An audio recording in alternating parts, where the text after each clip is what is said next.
She arrived with $17, a wrong ticket, and a name she had signed for a man she had never met. He had 4 orphaned children, a ranch someone was trying to steal, and a heart he had locked shut for 7 years. Neither of them was looking for the other. Neither of them had a choice. But here is what nobody tells you about desperate beginnings. Sometimes the door you stumble through in the dark is exactly the one you were always meant to open. This story carries one truth worth holding on to long after the last word. The bravest thing you will ever do is not run towards something safe. It is put down your bag, stop pretending your arms are not tired, and let someone see that you need them. That is not weakness. That is how a life actually begins. Welcome to this channel, where every story we tell lives in the world of the American West. If this story reached something in you, do not let it go quietly. Leave a comment and tell us where you are watching from. Eliza Voss stood on the platform at Mercy Station, Kansas, with a brown leather valise, $17 in her coat pocket, and a marriage contract signed by a man she had never seen. She had started the evening with $23. She had bought the wrong ticket first. Her hands had been shaking when she pointed at the map, and the station master had sold her passage to the wrong junction, and she had stood there for a full 10 seconds before she caught the error and paid the difference. $6 gone before the train had moved an inch. She did not consider this a bad omen. She considered it evidence that she needed to stop shaking. The platform smelled of coal smoke and March mud. A porter moved toward her with the practiced reach of a man accustomed to relieving travelers of their burdens. Without looking at him, Eliza shifted her valise to her left hand. The porter redirected himself toward an elderly gentleman 3 steps away. She had not noticed she had done it. She had been doing it her entire life. 3 hours earlier, Eliza Voss had stood in the office of Judge Harlan Voss, her father, and listened to him read the will a second time to make certain she understood it correctly. Everything. The house on Clement Street, the schoolhouse where she had taught for 6 years, the savings account she had built dollar by dollar since she was 17. All of it transferred to Clarence Webb upon the condition that Eliza marry him before the first day of April. Clarence Webb was 52 years old. He had a broad face, careful manners, and 3 previous wives whose whereabouts no one in Mercy could account for with any certainty. Her father had made this arrangement when Eliza was 15 years old. He had not asked her opinion then. He had not asked it since. She had 8 hours to decide. She spent 2 hours crying in the schoolroom she would never teach in again. 3 hours thinking in the kitchen her mother had once kept warm. 1 hour writing a reply to an advertisement she had clipped from a territorial newspaper 2 weeks earlier and kept pressed inside the back cover of her teaching primer because she had told herself she would never need it. Wanted, wife, Montana territory, honest man, ranch work, no questions about the past. Write to Callum Reed, Harlow Station, Raven Valley, Montana. She spent the remaining 2 hours walking to the station. The train whistle sounded. Eliza picked up her valise and walked to the boarding steps without looking back at the town of Mercy, Kansas, which had been her entire world for 28 years, and which had just, with the calm efficiency of a signed document, sold her to the highest bidder. She found a window seat in the second car. She did not remove her coat. The March wind found its way through the window sill and settled against her like something familiar. 2 stops outside Mercy, a man in a brown traveling coat boarded the train and took a seat 3 rows behind her. He looked at her once, not the way men look at women on trains, the way men look at things they have been paid to find. At the next junction, he descended from the car and walked directly toward the telegraph office without looking back. Eliza did not see this. She was looking out the other window at the last flat miles of Kansas rolling away behind her. In her valise, beside the unsigned marriage contract, was a small notebook she had carried for 6 years and shown to no one. Not a diary, not correspondence. Engineering drawings. 17 pages of irrigation system designs for dry land farming. 6 years of self-taught hydraulic theory drafted in precise pencil lines on whatever paper she could find, built from the books a hydraulic engineer named Aldous Marsh had left behind in her father's house during the 2 years her father had worked for him before sobering up and returning to the bench. Her father had never read those books. Eliza, 14 years old and desperate for anything that felt like a future, had read all of them. She brought the notebook because it was the only thing she owned that was entirely and unquestionably hers. The train rounded the final curve out of Mercy. The station lights disappeared behind the tree line. Eliza opened the notebook to page 17 and picked up her pencil. Her hand was steady now. She began page 18. She did not know yet what it would be a drawing of. Callum Reed was mending the south fence at 6 in the morning when he heard the hired wagon from Harlow. He had not hired a wagon. He set down his wire tool and looked toward the gate. The sky was the pale gray of a Montana morning that had not yet decided what it intended to become, and Raven Valley stretched out around him in every direction, with the particular silence of land that has been chosen repeatedly and knows it. Callum had lived in this valley for 11 years. He knew every rise and draw of it. He knew where the water ran strong and where it ran thin, and where it gave up entirely and left the soil cracked and pale. He knew this land the way a man knows something he is committed to through hard seasons, when easier choices were available. What he did not know was that Vernon Cade, his neighbor to the east, and the postmaster at Harlow Station had been reading his mail for 3 months. The wagon driver was Walt Pruitt, an old man who had hauled freight through this valley for 20 years, and who wore the expression of someone making a delivery he had questions about, but had decided were not his questions to ask.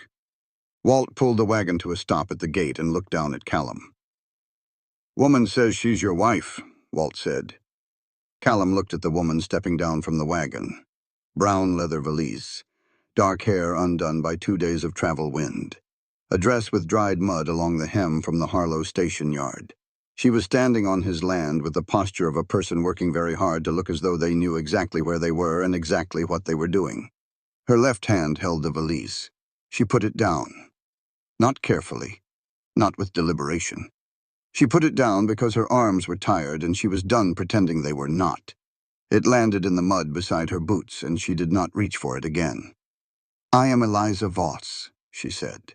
Her voice was flat and controlled in the manner of a person who had made a decision and was not interested in relitigating it. "I answered your advertisement. I understand I have arrived without warning." "I did not receive a letter," Callum said. One beat of silence. "Then we have a problem," she said. Callum looked at her for a moment. Then he looked at the 4 children standing in a row on the front porch of the main house. Tommy was 12, the oldest, holding himself together with the visible effort that cost him. His eyes had seen enough in his short life to have developed a policy of skepticism toward anything new.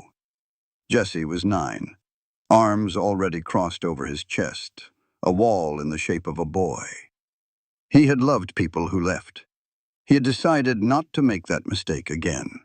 Nora was 7, standing slightly apart from the other 2, watching the stranger in the yard with the careful attention of a child who noticed things and filed them where she could find them later. Lily was 5.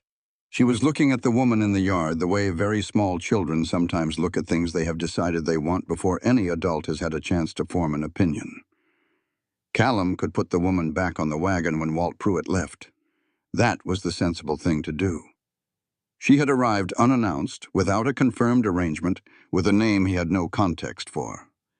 But he looked at his 4 children on the porch, and he looked at the woman standing in the yard with her valise in the mud, and he saw something move across her face when she looked at the children. A shift, small and gone before he could read it completely. But he had seen it. "How old?" she asked, looking at the porch. 5 to 12. "Are any of them in school?" "No." She reached down and picked up her valise. "Where do I sleep?" Callum told Walt he was free to go.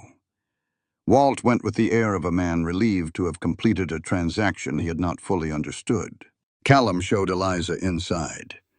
When he came back out to unsaddle his horse, he looked at Walt Pruitt's wagon tracks in the early mud.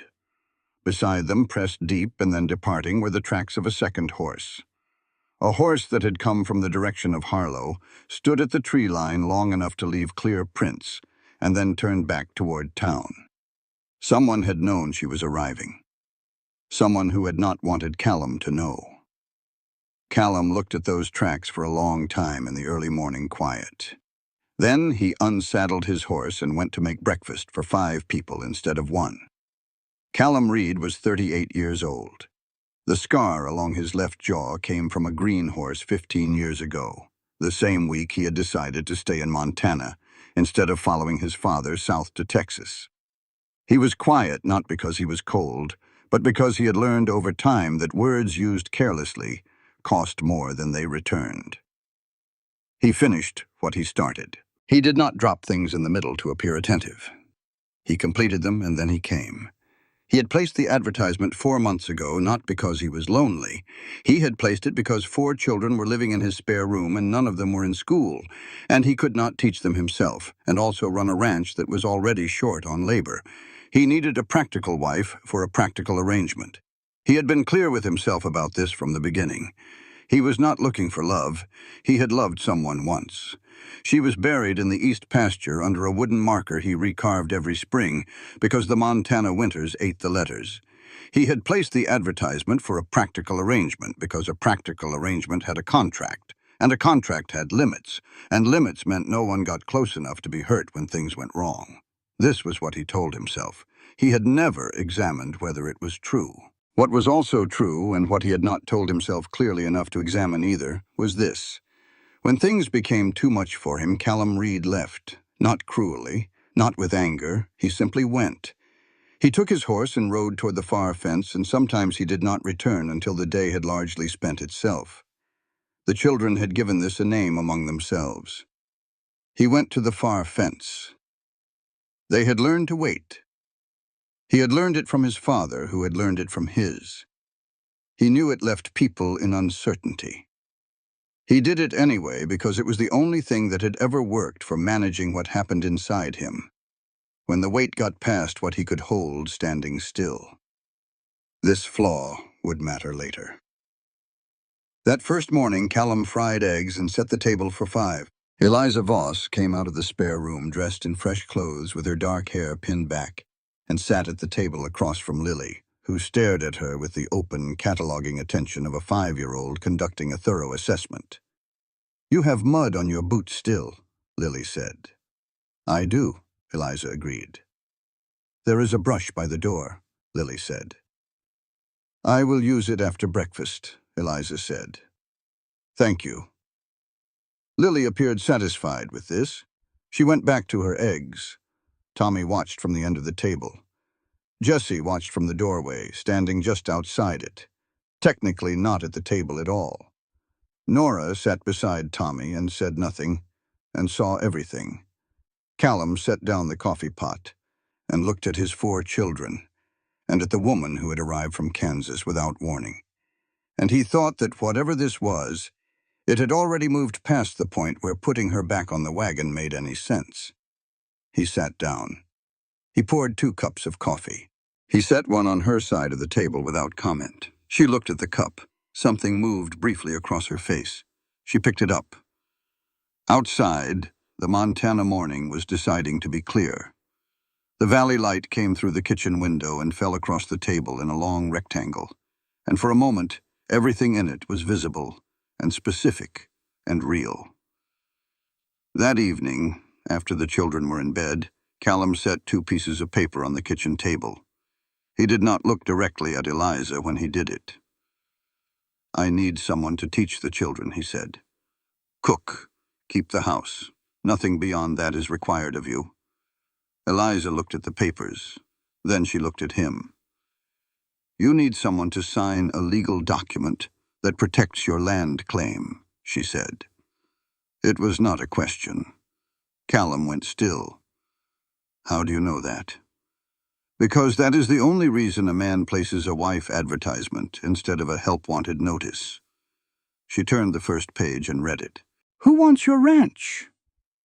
For the first time since she had arrived, Callum looked directly at her face. "You are sharp," he said. It was not a compliment. It was an observation, the same way he would note that a horse had good feet or a fence post had been set at the right depth. "Sharp enough to know he will not stop because I signed that paper," she said. "Tell me about him."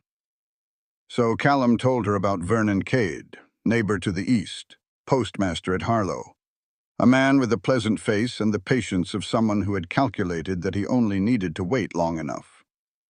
Eliza listened without interrupting. When he finished, she said, "The advertisement has been running for how long?" 4 months. And no replies. None. She was quiet for a moment, and Callum could see her thinking. Not the social, performed thinking of someone deciding how to present a conclusion they had already reached. The real kind. The kind that moved across a face before a person could manage it. "He has been intercepting your mail," she said. "That is what I believe." "Can you prove it?" "Not yet." She picked up the pen. "Then we solve the immediate problem first and the larger one after." She signed the first document. She slid it across and he signed beneath her name. The rain that had been building since dusk began on the roof. "Why did you agree to this?" Callum asked. "The advertisement. Coming all this way." Eliza set down the pen and looked at her hands for one moment. Then she looked up at him. "I needed to be somewhere that was not Kansas by the 1st of April. You needed someone to sign that paper." She folded her hands on the table. "We are both buying time. I'm only honest about it." Callum looked at her steadily. "What happens when April comes and Clarence Webb follows you here?" "He will follow me here," she said. "I know that. I did not come here thinking he would not." She met his eyes. "I came here because here was a better place to fight from than Kansas." Something in Callum's assessment of her shifted. Not warmly, not yet, but it shifted. "The children go to school starting tomorrow," he said. 6 o'clock or 7? 7. It gets light enough to work at 6. Then 7, she said. She stood up and took her coffee cup to the wash basin. She rinsed it and set it on the shelf. She said good night and went to her room, and Callum sat alone at the table with the signed agreement and the sound of rain on the roof, and the particular feeling of a man who had set out to arrange his life in a controlled way and was no longer certain he had succeeded. That evening, Jesse had planted himself in Eliza's path in the hallway before she reached her door. "The last woman who came said she was staying," Jesse said. His voice was flat and deliberate, the voice of someone who has practiced being difficult, because difficult is safer than hopeful. "She left in 2 weeks, said the winters were too long." Eliza looked at him. She did not lower herself to his level or soften her voice. "I am not here because of the winters," she said. "I am here because I needed somewhere to be. Whether I stay depends on whether this works." She held his eyes. "I am not going to promise you I will stay forever. I am going to show you, one day at a time, whether I am worth trusting. That is the most honest thing I can offer you." Jesse stared at her. That was not the answer he had prepared himself for. He stepped out of her way. That first night, Eliza unpacked her valise in the spare room. The notebook went on the small desk. She opened it to page 18, which was still blank, and sat looking at it for a moment. Her father, in the 2 years before he sobered up and returned to the bench, had worked for a hydraulic engineer surveying dry land irrigation potential across central Kansas. He had brought home books he never opened. Eliza, 14 years old and hungry for anything that felt like it pointed toward something, had read all of them. She had spent 6 years building those readings into drawings. She had never had land to test them on. She looked out the window at the dark shape of the eastern pasture. She closed the notebook and went to sleep. The next 2 weeks established the shape of things. Eliza ran the school from 7 until noon in the largest room of the main house where Callum had set up a table long enough for 4 children. Tommy worked quickly and then pretended he had not, Jesse worked slowly and deliberately, as though daring the material to be worth his time. Nora did everything quietly and correctly, and then watched the others with her particular measuring attention.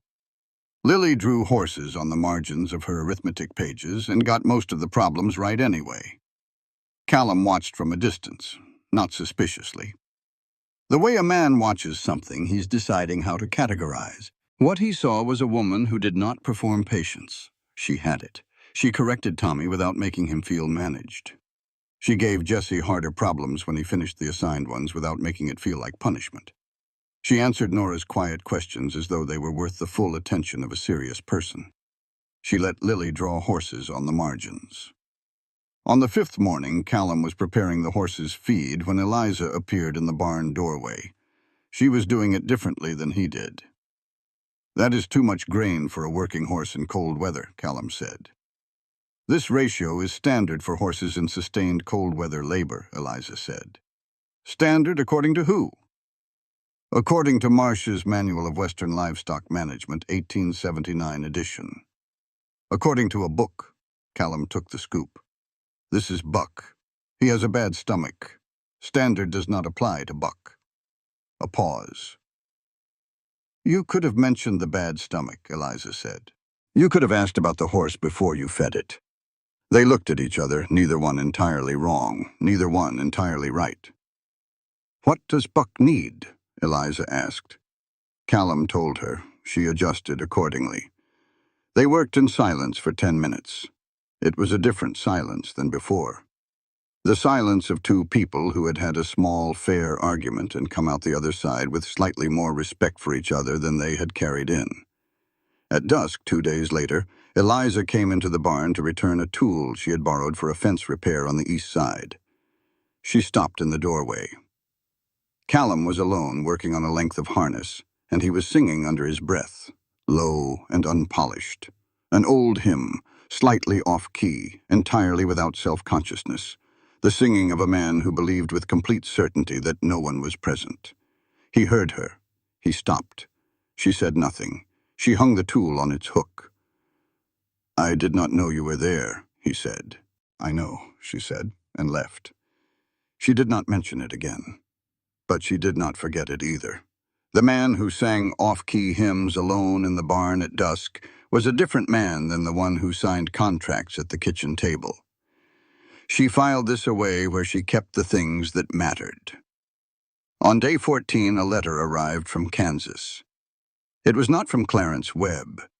It was from Daniel Pruitt, the youngest lawyer in Mercy, the one who had helped 3 women in town understand what the law actually said about their situations, and had never charged any of them more than $1. "He knows where you are, Eliza. He hired someone. I do not know when he is coming. But he is coming." Eliza folded the letter once. She looked out the kitchen window at Callum working the fence line 2 fields over, his coat dark against the pale spring grass, unhurried, certain. She put the letter in her coat pocket and went to start supper. A cold snap came in on the 14th night, the kind that descended from the northern passes and dropped the temperature 20 degrees in 2 hours, and found every weakness in a structure that had been planning to be repaired since the previous autumn. Callum woke to it at midnight and was out of bed before he had finished deciding to get up. Eliza was already in the hallway. They worked side by side in the dark for the next 2 hours, keeping the fires built up, checking the children, moving to the barn to settle the horses, who did not like rapid pressure changes and communicated this clearly. There were no assigned tasks and no discussion. They moved around each other in the cold and the dark with the efficiency of people who had, without planning it, learned each other's patterns enough to know where the other one was going. At 2 in the morning, Lily turned over in her cot and said one word into the dark. "Mama." Eliza was across the room before Callum had taken a step. She sat on the edge of Lily's cot and put her hand on the child's forehead and hummed something low and barely audible, and Lily's breathing deepened and slowed. Callum stood in the doorway. He turned away and looked at the fire for a long time. Something had moved in him that he did not examine yet. He understood that examining it would cost him something he was not ready to spend. 3 days later, He found the notebook on the kitchen table.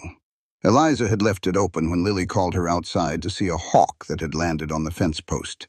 He should have closed it and set it aside. He read it for 20 minutes. This was not a hobby. The person who had drawn these pages understood land and water and the specific geometry of how one reached the other. He was looking at a system designed for terrain like the East Pasture, drawn by someone who had never seen the East Pasture but had understood what it required. When Eliza came back in, he did not close the notebook. He did not pretend he had not been reading. "Where did you learn this?" he asked. "My father had books. I read the ones he thought were not appropriate for me." "Does it work?" "In theory. I have never had land to test it on." Callum pushed the notebook across the table toward her. "The East Pasture is dying for lack of water," he said. "If you want to try, that ground is yours to work with." Eliza looked at him. This was not in the contract. This was not required. He was offering her something that had nothing to do with the terms they had agreed to. "Why?" she asked. "Because I do not like wasting something good," he said, and stood up and went outside before she could respond. Nora found Eliza at the desk 2 evenings later during the children's free hour. "Mr. Reed cried during the cold snap," Nora said. Not as gossip. As information she had weighed and decided Eliza should have. "When he thought we were all asleep. I heard him in the barn." Eliza set her pen down. Eliza set her pen. "He has not done that since Mrs. Mary died," Nora continued. She was 7 years old, and she spoke about emotional weather with the matter-of-fact precision of a child who had learned early that paying attention to it was a survival skill. "I was 4 when she died, but I remember the before and the after. He is different since you came." She looked at Eliza with those steady, serious eyes. "I think you did that." "I do not know that I did anything," Eliza said. "You stayed," Nora said, as though it was the simplest thing in the world, as though it was everything. Eliza looked at this 7-year-old girl for a moment. "Go finish your reading," she said. "I already finished it. Then read the next chapter." Nora went, but she looked back once from the doorway, and her expression said that she had filed this conversation in the same careful place she filed everything else. Week 3 brought green to the east corner. Not much. A strip along the first experimental channel, maybe 20 feet. But it was there, and it was unmistakable. And when Callum walked out to look at it on a Tuesday morning, he stood at the fence line for 12 minutes without moving. Eliza watched him from the barn doorway. She did not go out. She let him have it. When he came back past her, he stopped. "The Henderson land to the north has the same problem," he said. "Same soil structure, same drainage issue." "I know," she said. "I looked at it from the rise." He nodded once. He went on to the barn. She went back inside to start the school day.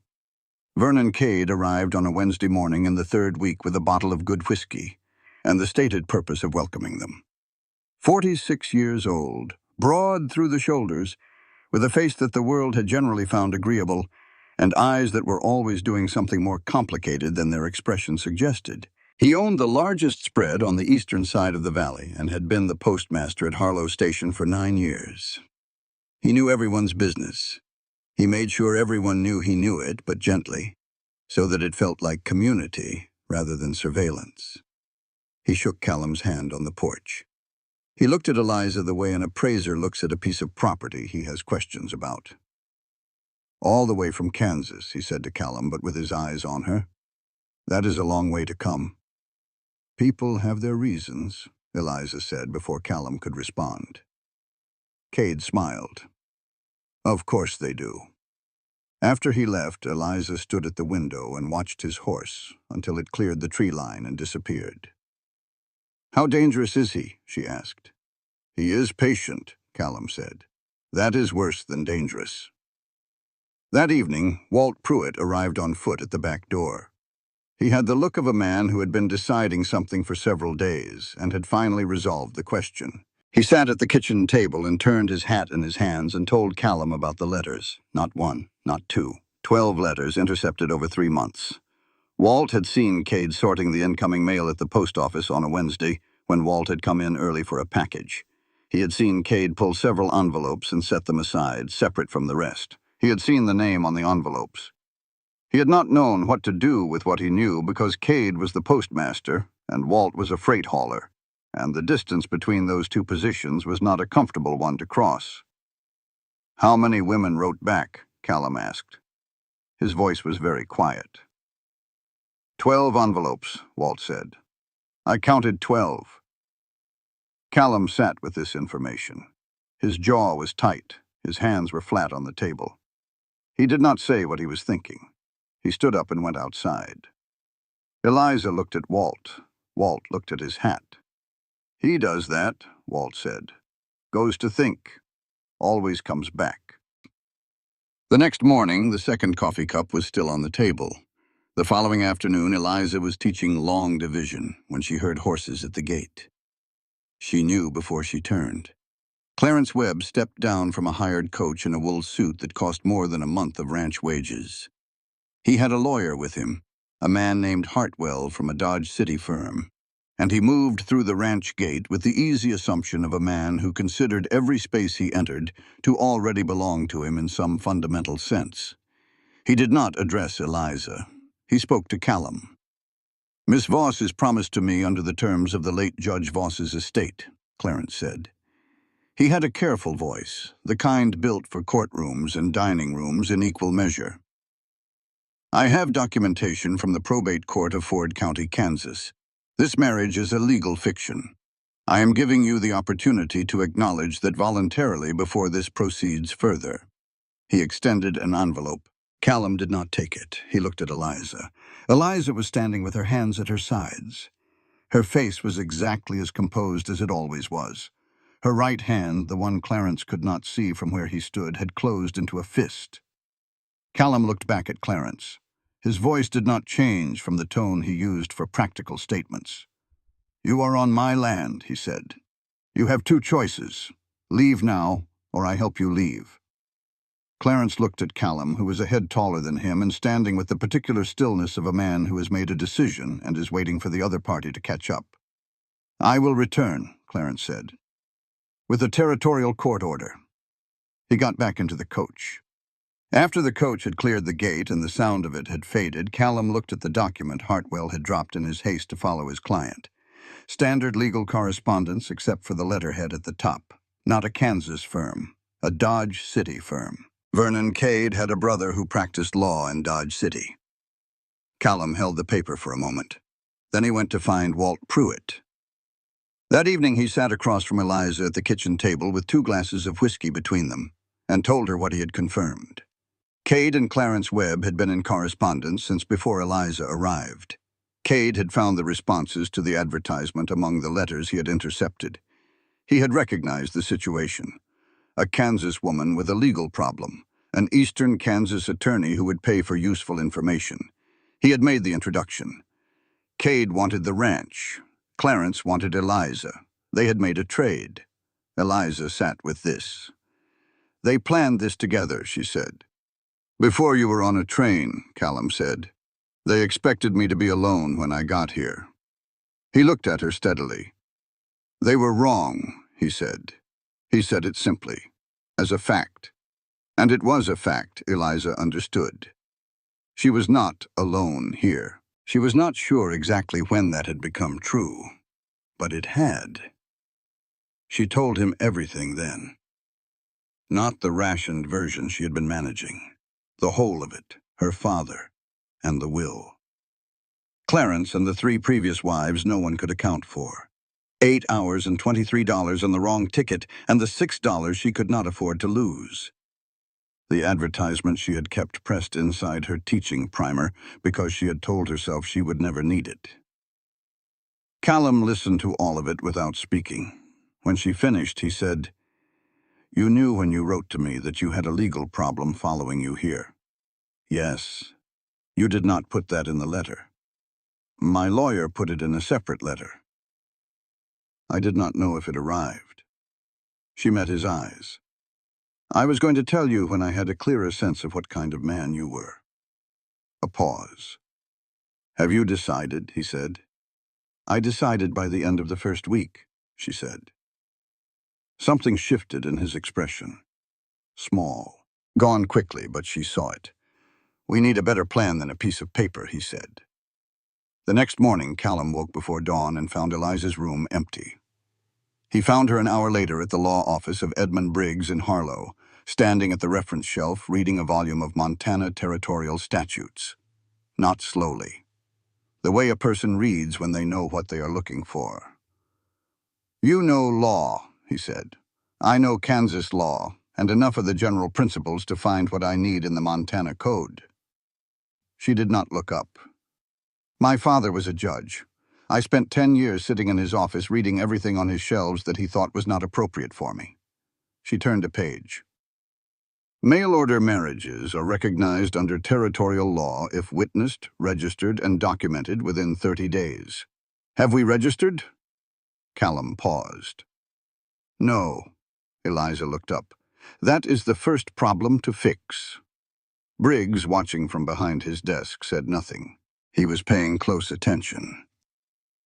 That evening on the porch, the valley dark and vast beyond the rail, Eliza said, "There is one way to make this marriage legally unassailable." "What way?" "Make it real." She said it the way she might propose a legal strategy. Clean and practical. But she was looking at the middle distance, not at him. A marriage both parties acknowledge as genuine is significantly harder to contest in any territorial court. Callum was quiet for a long time. The valley wind moved through the grass below the porch. From somewhere in the north pasture, a coyote called once and went quiet. "You are not only talking about the court," he said. She did not answer. She went back inside. Callum sat on the porch for another hour. He was thinking about a woman who switched her valise to the other hand before a porter could reach it, who had not, in 3 weeks on this ranch, asked him for a single thing she thought she could manage without assistance. Tonight she had put the bag down. He was not sure she had realized she did it. Week 4 came in with rain, a spring storm off the northern range, the kind that brought 3 inches in 2 hours and found every weakness in a roof that had been meaning to be repaired since the previous autumn. The barn roof went first. Callum was up and moving before the first crack of splitting wood had finished echoing. Eliza was already in the hallway, coat on, lamp lit. They worked for 2 hours in the dark and the rain, moving feed and equipment, calming the horses, checking on the children, patching what could be patched with what was on hand. There were no assigned roles, no instructions given. They moved through the crisis with the unconscious coordination of people who had, without either of them declaring it, learned to trust each other's judgment in the moment. When the worst had passed, they stood in the hallway of the main house, soaked through. The lamp was burning low. Callum saw the cut on Eliza's hand, a jagged line along the heel of her palm from a piece of broken board 2 inches long, bleeding more than she had indicated in any way. He did not ask. He went to the medicine box and came back with clean cloth. This was the first time he touched her deliberately. She did not pull away. He wrapped her hands slowly with the care a man uses when he is aware of the value of what he is handling. "You do not say anything when you are hurt," he said. "Saying it does not fix it. Sometimes it does." He tied the end of the cloth. He did not release her hand. "Sometimes someone else wants to know." She looked at their hands in the dim light. "Are you talking about yourself?" she asked. A long pause. "I do not know," he said, honestly. Then he let go of her hand and went to his room. Eliza stood in the hallway and listened to the rain. The storm had moved off by morning, leaving the valley washed clean and bright under a high, pale sky. The east corner showed the green of the irrigation experiment clearly now. It had spread another 10 feet down the first channel. Callum stood at the fence and looked at it. It was working. He thought about the woman who had sat in a stranger's barn at 6 in the morning and argued about grain ratios from a book. Who had read his soil as though she had been born to it? Who had put her notebook on his table and let him read it, and then went back to teaching fractions, as though she had not just handed him something that was entirely and unquestionably hers. He thought about the way she had moved through the storm last night, not recklessly, not performing courage, just moving toward what needed doing with the steady efficiency of someone who had learned long ago that waiting for someone else to handle things was a luxury not available to her. He thought about her hand in his in the low lamplight. He turned away from the fence and went back to work. The 3 weeks that followed were the best 3 weeks of the arrangement and the most dangerous, though neither of them would have called it dangerous at the time. Eliza began working on the second irrigation channel in the east pasture. Tommy helped on weekends, surprising both of them with a natural instinct for how systems worked, how water moved, where a channel needed to turn. Jesse started leaving his bedroom door open at night instead of shut. Nora began asking Eliza questions that were not about school subjects and receiving real answers to them. Lily had taken to following Eliza through the morning routine with the quiet contentment of a child who has found something she had not known she was missing. Callum watched all of it. He left the second coffee cup on the table every morning. He had started doing it so early that by now it was simply what happened in the morning, as natural as the sun coming up over the east ridge. He helped with the irrigation work on 3 evenings, arriving without being asked, staying until the light ran out, leaving without ceremony. They talked about the work while they worked. Sometimes they talked about other things: the territory, the Henderson land to the north, the dry years and the wet ones, and how to read what the soil said about which was coming. He sang in the barn sometimes and stopped when he heard her. She always said she knew and left. He started stopping later. He did not examine any of this too closely. Then Vernon Cade came back. Cade arrived at the ranch with a man Callum did not recognize, a land agent from the territorial capital carrying papers for a disputed boundary survey that Cade claimed to have filed for formal re-examination. Callum went to the gate to deal with it. While he was occupied, Cade crossed the yard to where Eliza was hanging laundry on the south line. He did not threaten her. He was too careful for that. He simply mentioned, with the ease of a man noting the day's weather, that he had taken the liberty of forwarding a letter that had been sitting unclaimed at the Harlow post office. A letter from a Kansas lawyer, written before she had arrived in Montana. He had thought Callum would want to see it. He tipped his hat and walked back to the land agent's wagon. Eliza finished hanging the laundry. She went inside. That evening, Callum came in late from arguing the boundary claim.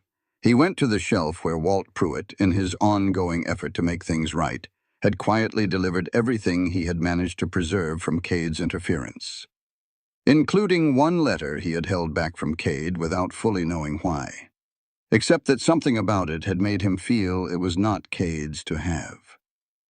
A letter from Daniel Pruitt in Mercy, Kansas, written to Callum 3 months before Eliza arrived, in which Daniel explained, with the plainness of a man trying to help someone he could not help enough, that Eliza Voss had no good options, that she was not answering the advertisement by choice in any real sense, that she was writing because Clarence Webb was coming for her and the law was on his side and she had nowhere else to go. She has no other choice. Callum read this line. He read it again. He set the letter on the table. He did not raise his voice. He did not turn around and speak to her.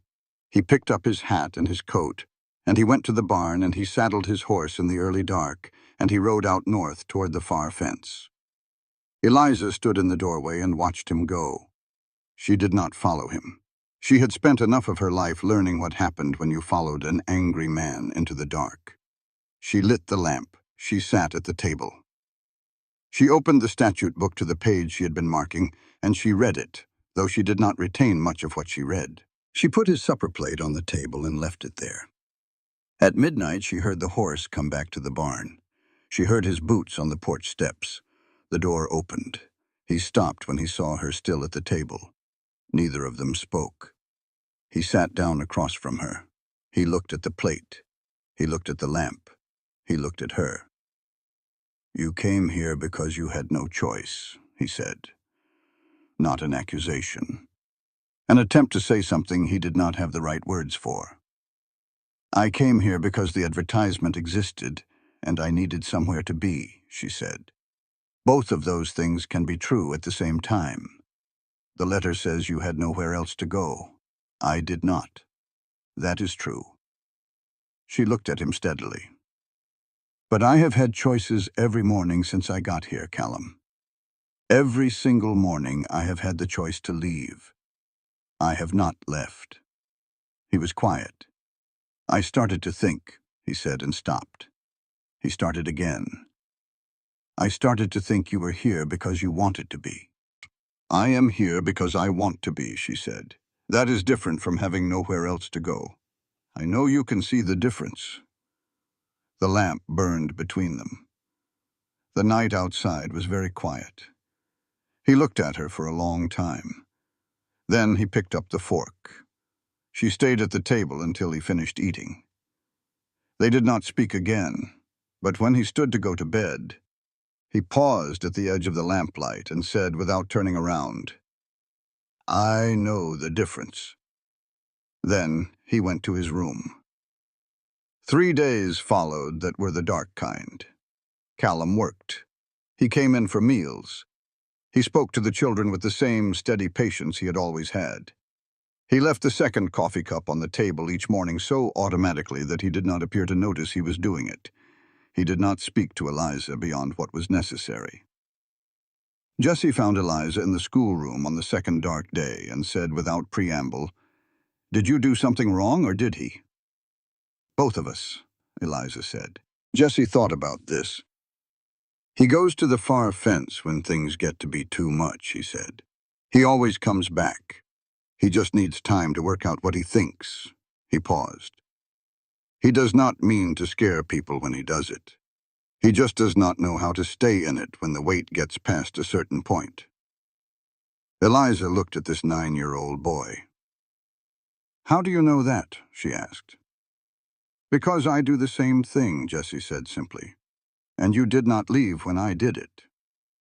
On the third dark night, Eliza sat at the desk after midnight and wrote 3 letters. The first was to Clarence Webb. The whole truth of it written out plainly and without the management she had been applying to every conversation about it for months. Her father and what he had done. The arrangement she had never been consulted on. The years she had spent building a life in Mercy, building her savings, building her classroom, and the ease with which all of it had been transferred to a man she did not want and had never chosen. She did not write it to win anything. She wrote it because she had decided that Clarence Webb deserved to be spoken to as a person who had made choices and should be asked to own them, even if he never would. The second letter was to Daniel Pruitt. In it, she instructed him to use the entirety of her remaining savings, $260, every cent she had deposited at the Mercy Savings Bank in 6 years of wages. All of it to be used to retain the best property and contract lawyer Daniel could find in Dodge City to contest the Webb estate claim on every available ground. When she sent this letter, she would have nothing left in Kansas. No emergency fund, no path back, no version of the future that included returning. She was making a decision that pointed in only one direction. She sat with the 2 letters for a long time. Then she wrote a third one. To Callum. Not an explanation. He already had the facts. A single paragraph that said, I am not asking you to forgive me for not telling you everything from the beginning. I am telling you that I am done keeping things from you regardless of what you decide about any of this. You deserve to know it all from the start. I am sorry that you did not. She folded the third letter and slid it under his door before dawn. She went to start breakfast without knowing what he would do with it. At 6 in the morning, before the children were up, Eliza walked to Edmund Briggs's office in Harlow and requested the formal registration filing for the Reed marriage. She signed both copies. She left Callum's copy on Briggs's desk. She walked back to the ranch and started the school day. Tommy told Callum at noon in the tone of someone reporting observable weather conditions. Miss Eliza filed the marriage paper this morning, Tommy said. Before breakfast, Callum set down the tool he was holding. Did she say anything, he asked. No, Tommy said. She just did it. Then she came home and made oatmeal. Callum stood in the barn doorway and looked at the schoolroom window for a long time. He could see the outline of Eliza at the board, the shapes of the children at their table, the ordinary, reliable movement of a morning lesson. She had filed the registration. She had done it before he had responded to her letter, before she could have known whether he would accept what she had said in it. She had done it because she had decided, not because she had been assured. He went back to his work, but something in how he moved through the afternoon was different. That evening, Cade came to the gate. He arrived with 4 men. 2 of them were hired hands from his own spread. 2 of them were not. Clarence Webb's hired coach was behind them. A young Harlow County deputy named Ellis rode at the side of the wagon, looking as though he would prefer to be somewhere else. They had a paper, a petition for emergency custody of marital property signed by Hartwell and submitted to the Harlow County Court on the grounds that the Reed marriage was a fraudulent legal fiction. It was not a court order. It was a petition. It gave them no authority to enter the property. Callum came out of the barn and stood at the gate. He did not open it. Eliza came out of the house. She stood beside him. "Go inside," Callum said. Low. Not a command.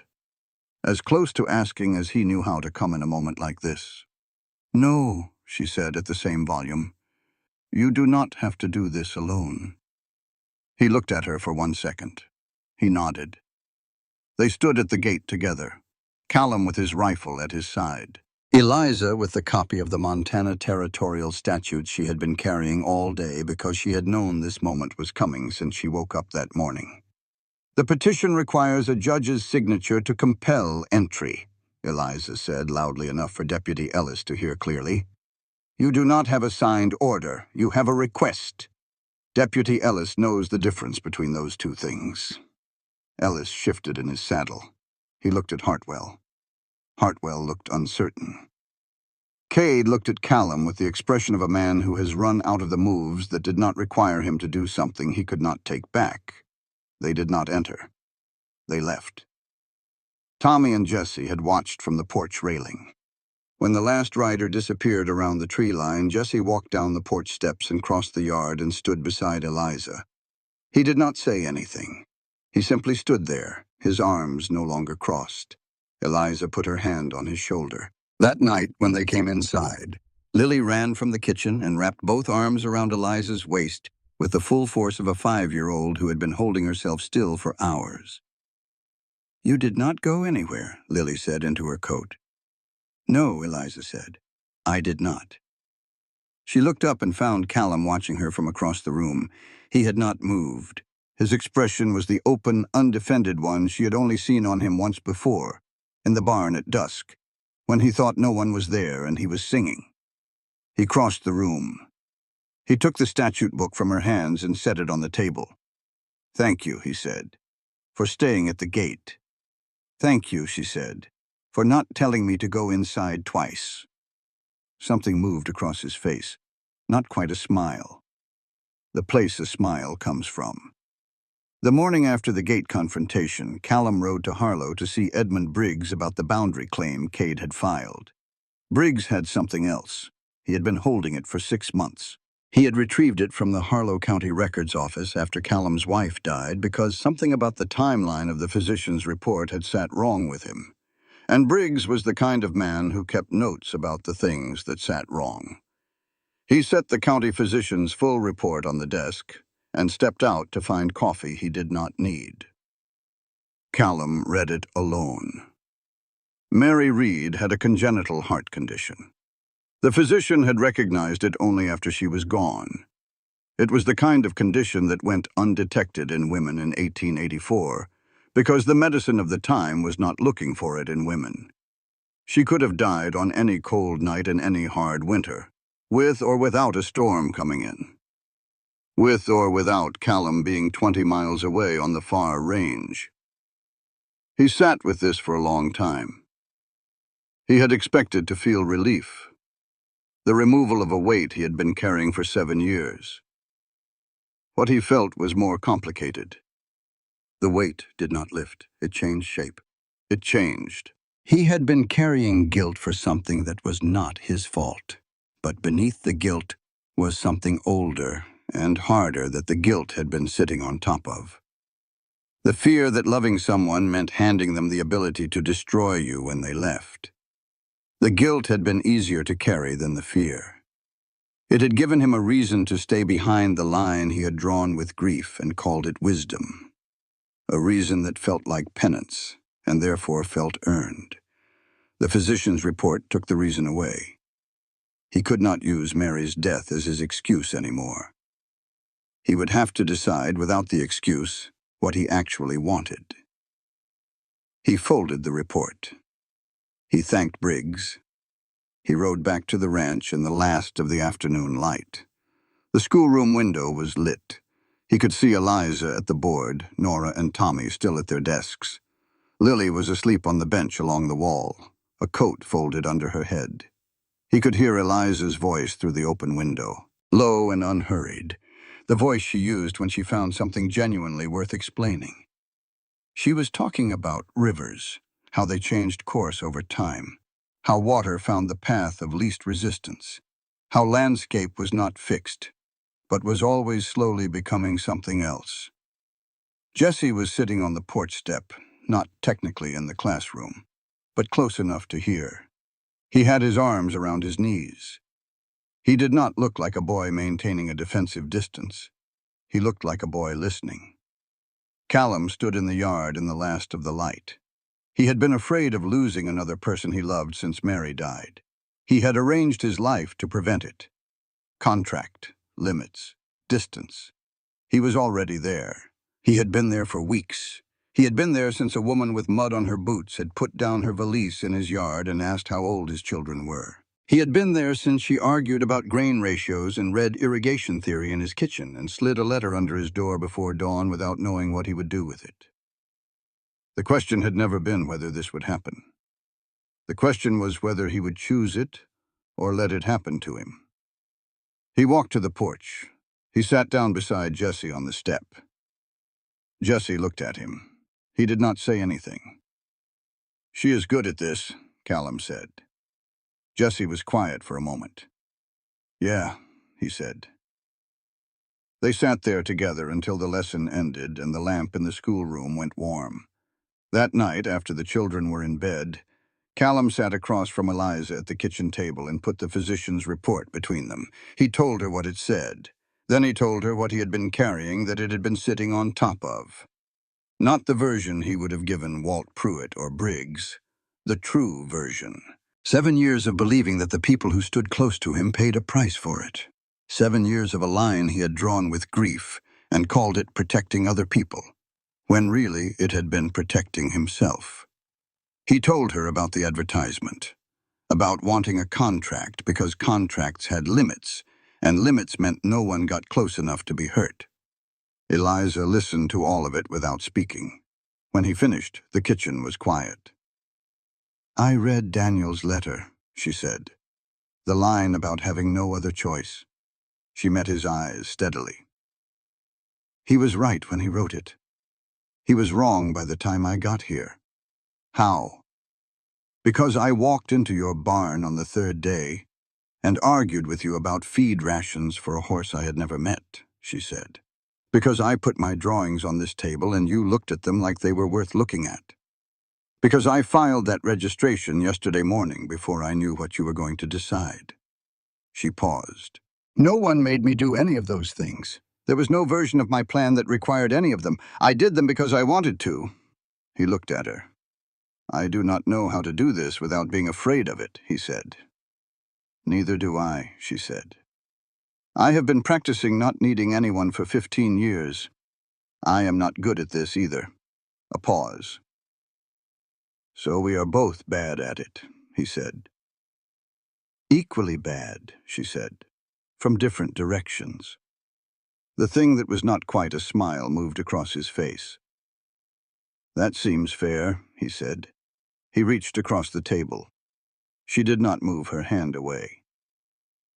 The following week, Eliza and Callum brought Briggs the documentation they had assembled. Walt Pruitt's written account of the mail interference, the land agent's testimony that Cade had misrepresented the boundary filing, the correspondence between Cade and Hartwell establishing the coordinated plan between them. Daniel Pruitt's counterfiling in Ford County contesting the Webb estate claim on procedural grounds. Briggs took it to the Harlow County Court. Judge Aldridge had been on the bench for 12 years and had seen every variation of land manipulation and legal maneuvering available in the Montana Territory. He reviewed the documentation and issued findings within the week. Vernon Cade was removed from his position as postmaster pending trial before the Harlow County District Court on charges of criminal mail interference. He was held at the Harlow County Jail pending his hearing date. The boundary petition was dismissed in full.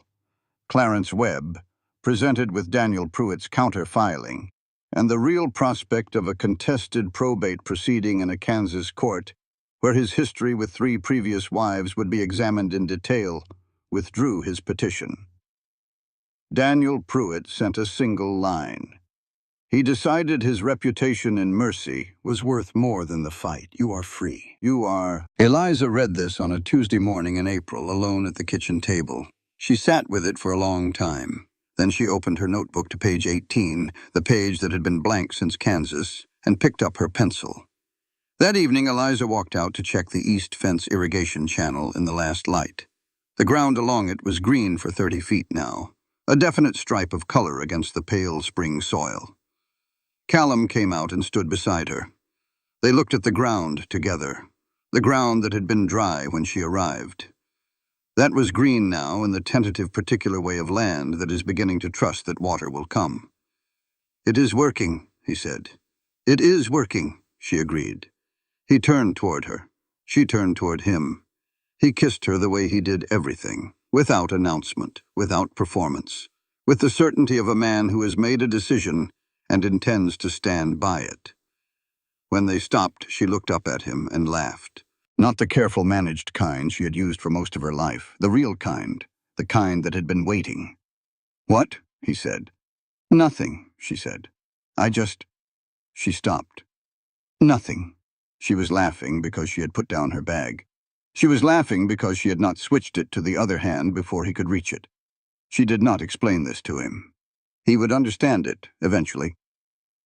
Walking back to the house, his hand in hers, Eliza looked at the kitchen window. The lamp inside had been left on. Nora always left the kitchen lamp on until everyone was inside. She thought about the woman on the platform in Mercy, Kansas. $17. A wrong ticket. A notebook full of drawings that had never touched real ground. She thought, I was not running away. I just did not know yet what I was running toward. Late May came to Raven Valley the way May always came. All at once, as though it had been waiting at the edge of the northern range for permission to enter. The snow was gone from the valley floor. The grass had come in thick and deep. The east corner of the Reed Ranch was green from the fence line to the second channel, and the Henderson land to the north had 2 new channels dug and ready for the summer water. The wedding happened on a Saturday. Not in the church at Harlow, though the church was available and Judge Aldridge had offered it. The children had asked for it to be at the ranch. So it was at the ranch on the front porch in the morning light, with the valley stretched out below them and the mountains white-capped at the far end of it, and the sky the particular unreasonable blue of Montana in late May. Walt Pruitt came in his Sunday coat. Edmund Briggs brought a bottle of wine from Harlow and said nothing about whether the timing was premature. Deputy Ellis had asked Callum privately if he could attend and looked genuinely relieved when Callum said yes. Judge Aldridge officiated in his courtroom coat because he owned no other good jacket. The 4 children stood on the porch. Tommy in his cleanest shirt. Jesse with his arms at his sides instead of crossed, which was the equivalent in Jesse of formal attire.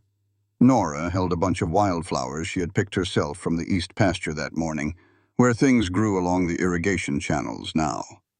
Lily wore her best dress and carried a second bunch of flowers for Eliza, because she had decided this was her responsibility and had informed everyone of this decision at breakfast. Callum had written something down. He had worked on it for 3 evenings. When the moment came, he looked at the paper. He folded it and put it in his pocket. He said 3 sentences. I am not good at saying the things that matter most, but I am good at staying, and I will stay. Eliza looked at him. She understood exactly what those 3 sentences had cost. She had heard him describe a father who disappeared to the far fence and did not come back. She had watched this man learn, in the space of 7 weeks, that staying in the difficult moment was possible, that it did not require him to have the right words. She said what was true. I have spent 15 years learning not to need anyone. You are the first person who made me want to unlearn it. I choose you. Not because I have no other choice, not because I stopped being afraid, because you are who I want to be choosing. Lily started clapping before Judge Aldridge had finished the official words. Tommy turned away for a moment. He turned back. His eyes were red. He did not acknowledge this. Jesse did not turn away. He watched the whole of it with his arms at his sides and his face open, unguarded. And when Callum caught his eye, Jesse gave him one small nod. Deliberate and precise. The nod meant something neither of them would ever put words to. That evening on the porch, fireflies beginning over the grass below, the valley going deep and dark around them, Eliza said, "The Hendersons asked me about expanding the irrigation design to their north field." "I know their north field," Callum said. "Same soil problem. I told them I would ride out to look at it next week." She paused. "Briggs also asked if I would help him 1 day a week with legal work. 2 women in the valley have come to him in the past month, not knowing they had rights to contest things they had been told were settled." Callum was quiet for a moment. "You are building something," he said. "We are building something," she said. "The waterwork is yours, too." He nodded. This was how it went between them now. Not one person leading and the other following. 2 people deciding together in the space where their different kinds of knowing overlapped. Inside, on the kitchen table, Eliza's notebook lay open. Page 18, no longer blank. Not an irrigation design, not a legal diagram, a floor plan, carefully drafted, precise pencil lines. A house larger than the current one, with a real schoolroom off the east wing, and a study beside the kitchen and 5 bedrooms instead of 4. The ink was dry. She had drawn it 3 weeks ago, 2 years later. May 1886. The table at supper was too small. It had been too small for some time, but the addition of a long bench on one side and a chair pulled from the study had made it workable. And on a Sunday evening in late May, with the window open and the valley air coming through and all of them together, workable was more than enough. Tommy was 14 now, and explaining the hydraulic principle behind the Henderson irrigation expansion to Nora, using his fork to draw the junction diagram on the edge of his plate. Eliza removed the fork without interrupting the explanation and handed him a piece of paper. He took it and kept going. He did not know yet what he was going to do with the way his mind worked, but Eliza knew. She had seen it developing for 2 years. She had been putting books in his path that would give it direction. Jesse was in the middle of an argument with Callum about the training of a green horse they had acquired in March. Jesse was wrong on 2 of his 3 points and right on the 3rd, and Callum knew which was which and was letting him arrive at it. The argument was warm, the way arguments are when both people know that the other one is someone they can disagree with safely. Nora was 9 now and watching everything with the quiet attention she had always had, which had only deepened with time. She would write about this evening someday, in a letter she would send to Eliza from somewhere much farther east, and the letter would arrive on an ordinary afternoon and make Eliza cry in the good way, which was the way that meant you had built something worth crying about. Lily was 7. She was sitting with her head leaning against Eliza's arm, half listening to Tommy's explanation and half watching a moth at the window, and she called Eliza Mama without thinking about it. She had been doing this for over a year. She did not remember deciding to. The valley air came through the window and smelled of grass and water and the particular clean darkness of Montana spring. Eliza reached back and touched Callum's hand when he passed behind her chair. He closed his fingers around hers for a moment, then went back to his disagreement with Jesse about the horse. In that small gesture was everything. The whole of what had been built here, piece by piece, through the labor and the difficulty and the cold nights and the gate confrontations and the dark days and the conversations held after midnight when the children were asleep and honesty was the only thing left to offer each other. Eliza pressed her other hand once, briefly, against her waist. She looked up and found Callum already watching her. He stopped mid-sentence. Jessie said, with the exasperation of someone whose argument has lost its audience, "What?" Callum did not answer. He looked at Eliza. She looked at him. Something passed between them in the warm, noisy kitchen that had no need of words. "What?" Jessie said again. "Later," Tommy said, with the wisdom of a 14-year-old who had been paying attention. "Tell me if the second junction placement is right or wrong." Jessie looked at his diagram. His expression shifted. "It is wrong," Jessie said. "The second junction should be 15 feet further north." Tommy erased with his thumb and moved it. He held up the paper. Callum looked at it. He looked at Eliza. She was smiling. Later, after the children were in bed and the kitchen was quiet and the valley had gone dark and enormous beyond the open window, Callum and Eliza sat on the porch. The stars over Montana did what Montana stars did, filled the sky so completely that the dark between them seemed secondary. The mountains were white-capped at the far end of the valley, the same as they had always been, the same as they would be, patient and enormous and entirely unconcerned with human happiness, or the lack of it. Raven Valley stretched out below the porch in the dark, the east pasture where the irrigation channels ran. The schoolroom window, dark now, the barn, the fence line where Callum had been mending wire on a morning 2 years ago when a hired wagon had arrived from Harlow. "I drew that floor plan 3 weeks before I told you about it," Eliza said. Callum was quiet for a moment. "I know," he said. "I found it the week after the wedding. I counted the bedrooms." She turned to look at him. "You did not say anything," she said. "I was waiting for you to tell me when you were ready." He looked at her. "Are you ready?" She looked at this man. This careful, patient, off-key hymn-singing, far-fence-riding, hard-staying man who had pushed her notebook back across a kitchen table and said he did not like wasting something good, who had stood at a gate with a rifle and a woman who refused to go inside, and had nodded once and let her stay. "Yes," she said, "I am ready." He put his arm around her. She leaned into him. The valley held them in its enormous dark quiet. She thought about the woman on the platform in Mercy, Kansas. March of 1884. Brown valise, $17, shaking hands pointing at the wrong line on a map. That woman had thought she was running away. She had been wrong about that. She had been running towards something she did not have a name for yet, because she had never had it before. She had a name for it now. It was not the land, though the land was good, and she had learned to love it the way you love things that ask something real of you. It was not the work, though the work was hers, and she had proved it season by season in green stripes across soil that had been dry. It was the table that was always too small and always full. It was the second coffee cup placed there every morning. It was a 9-year-old boy who had stood beside her at a gate without being asked, and a 7-year-old girl who said mama without remembering she had decided to. It was a man who sang off-key hymns alone in the barn and stopped when he heard her coming, until one day he stopped stopping. It was all of it together, the difficult and the ordinary, and the better than she had known to hope for, built from $17 and a wrong ticket, and a notebook full of drawings that had finally found their ground. She had come to Raven Valley not knowing what she was coming toward. She knew now.